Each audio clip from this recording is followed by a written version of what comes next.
Hello. Today we're going to talk about your conclusion paragraph of your essay. If this is your whole essay, all the paragraphs in it, the conclusion is the last paragraph. It's probably one of the easiest paragraphs to write of your essay, but it's also one of the most important because it's the last impression of your essay. So you need to make sure it is clear, it restates things, and it really kind of drives home and leaves that reader thinking about your essay after they finished it. So let's kind of go into detail of what your typical conclusion paragraph looks like. Now, for most essays that you're going to be writing in school, the conclusion paragraph does follow a pretty strict format that a lot of your teachers expect to see. Generally, there's 3 parts to it. 1, 2, 3. And really, there's very little coloring outside the lines for these kind of paragraphs. Okay, so to talk about the conclusion paragraph, it's also helpful to know what an intro paragraph is and what it does. So if you haven't watched that video, it might be a good time to review it before we get into this, because it makes a lot of references back to it. So, the conclusion paragraph, your final impression. First thing you want to do of these 3 parts is you need to restate your thesis in different words. Now, the thesis is the main point of your essay, and typically it's often introduced in the introduction paragraph of your essay and is kind of connected to throughout your essay.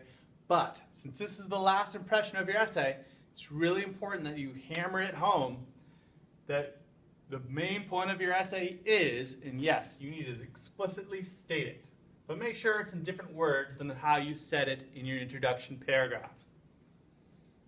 The second part of your conclusion paragraph, you're going to summarize or restate the topics of your body paragraphs. So, if you had 5 topics or 5 body paragraphs, you're going to have probably almost 5 sentences here. Sometimes you can double up 2 topics in 1 sentence if you want. But you need to make sure that you revisit each of your supporting points. Just like you restated the main point of the whole essay, you need to kind of restate the subpoints of your essay. Again, repetition is key. We humans, our brains need repetition for things to sink in. And that's what the first 2 parts of the conclusion paragraph really do. It just really cements those ideas, the main point and the subpoints, into your reader or your listener's head. Now, the last part of your conclusion paragraph is very similar to the very first part of your essay. The very first part of your intro paragraph, which is a hook, this is kind of like a hook as well.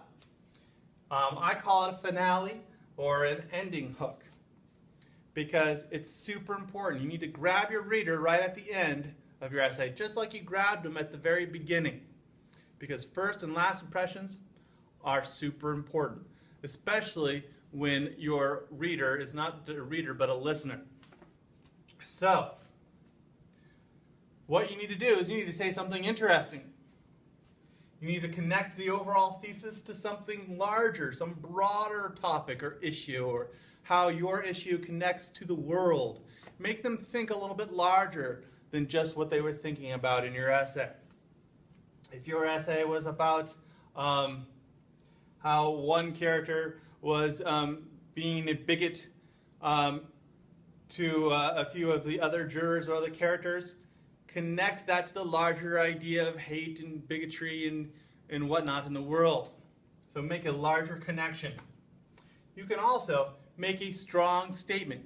Just like you could do that for a hook, you just have a sentence that just has a thought-provoking, even kind of a shocking statement. Of course, it needs to be somewhat related to your essay.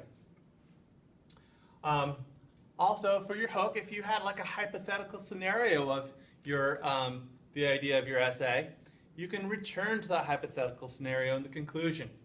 It's kind of a creative way to do it. Whether that scenario stays the same or is changed as a result of what you discussed in your essay, that's up to you. Let's see. You can also have a strong, thought-provoking question. Leave your reader thinking about one final question that's connected to your topic. Again, if they're like finished reading your essay and now they're still thinking about something deep and pondering some unanswered question, that's a really good way to kind of keep them thinking about what you've said. Now this final option here for a finale, you can do a call to action. Now this is particularly useful if you're writing persuasive essay.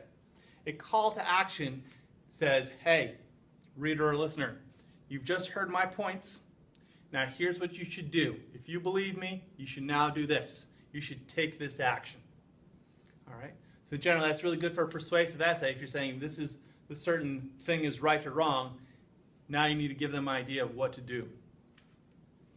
Okay, so there's several different ways to do a finale of your conclusion paragraph. But the main idea is to leave them thinking, leave them kind of hooked, and have them thinking about your essay about a couple hours after the fact. This is your last impression, super important. Okay.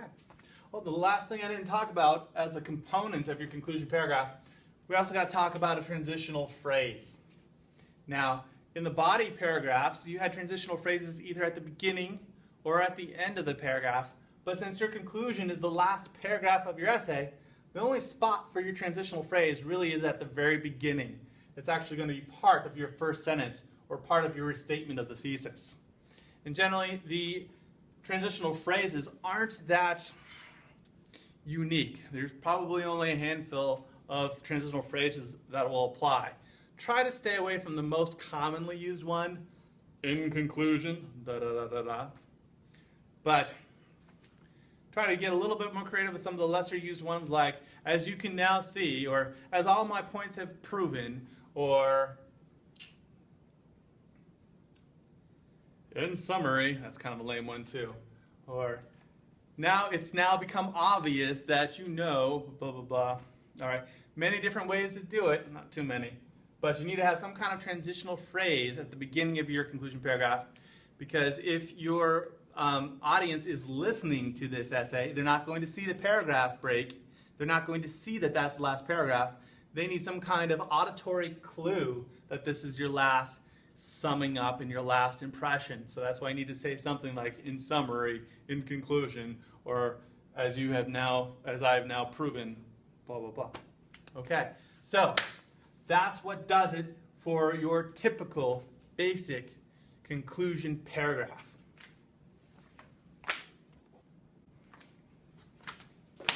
As I hinted at earlier, your conclusion paragraph really has generally a pretty strict structure, especially when you're dealing with a lab report, a social studies report, or a literary essay. Your teacher's probably going to really want you to stick to that specific form.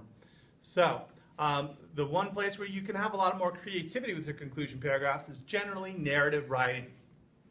Narrative writing, your conclusion can be more than one paragraph. But just as long as it has some kind of sense of closing the essay, you're good to go.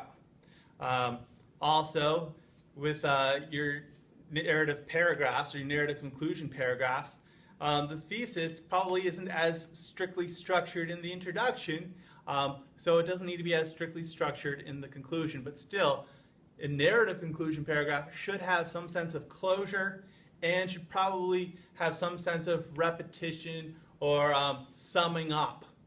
So as long as you have those kind of general aspects to it, in narrative writing, your conclusion doesn't need to be as concrete, specifically fitting into the forms. All right, so that's all we have to say about conclusion paragraphs. Thanks for watching, and I'll see you around.